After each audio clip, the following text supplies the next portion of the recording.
Hello everybody, I hope you are having a lovely day. I am Miss Willow, and welcome to my little gaming channel here on YouTube.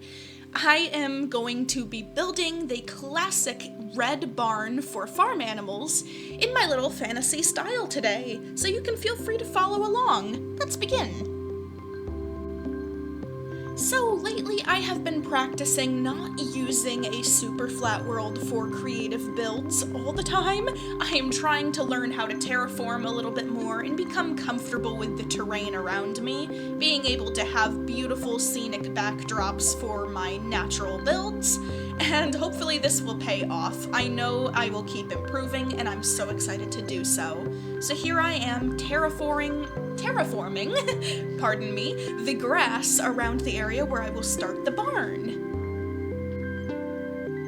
Now, I did end up changing the overall shape that I had made because I messed up one or two blocks, but I generally went for a long rectangular shape filled out with some spruce logs for the contrast.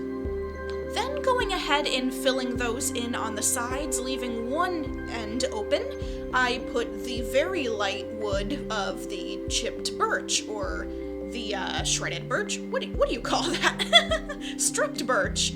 Then, filling up the sides 4 blocks tall with some red terracotta. I thought that the bright red was a little bit too bright red, so I went with the duller color. I just filled up those blocks and then started on the roof. I wanted to make a light colored roof with, again, birch like I had at the bottom with the stripped bark, and I wanted to make a flatter design, so if you are following along, you might want to slow down or pause the video, because I'm doing a very interesting design here, just sort of winging it, honestly. It's part of my process of learning myself, so this is actually a first type prototype of my barn design, so bear with me. I think it's good practice to be able to show how I am thinking and the thought process behind my mistakes. And maybe someday I will have a lot more confidence in the build tutorial aspect. So, as you can see, I'm doing a bell shape with a flatter bottom of the roof, and just filling them in accordingly.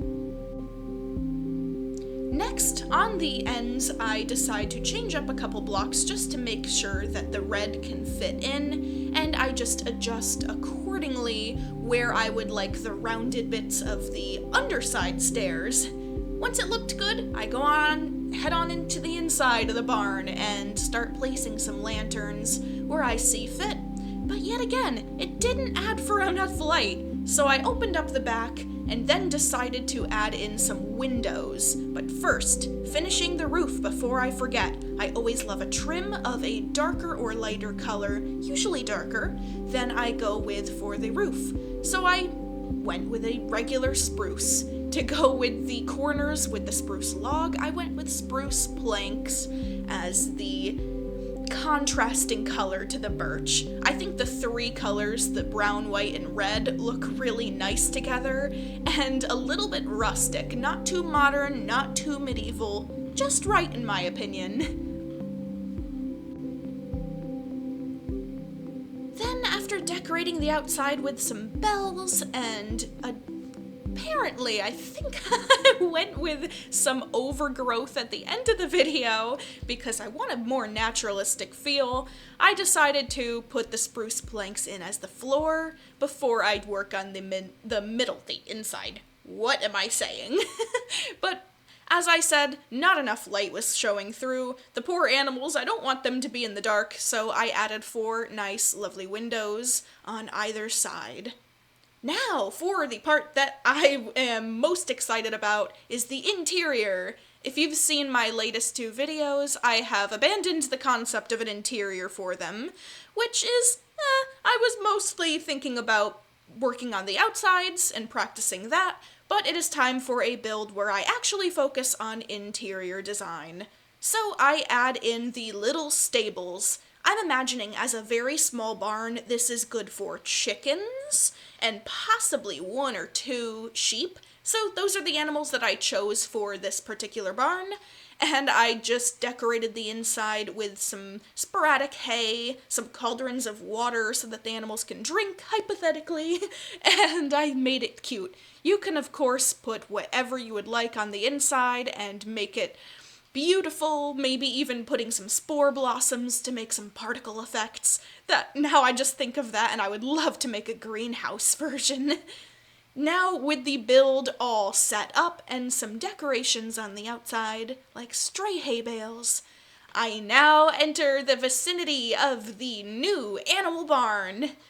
I have always wanted to love shaders, but it's sometimes hard because it's very bright, so I did find a light version of the shaders, which I think make this wonderful. I am using Sildur's Vibrant Shaders Lite, or at least they are Sildur's. I really like them, but it is a light version, and that way it is not bogging down my computer too much. It is working fairly great, and it makes everything look so beautiful. And anyways, I cannot wait to make a larger barn, and I hope you guys enjoyed. Let me know what you think. If you want to try this design, feel free. I am going to obviously continue trying to improve my designs more and practice more and more. Thank you so much for watching, and I hope you guys have a splendid day. What builds would you like to see next? Alright, bye-bye!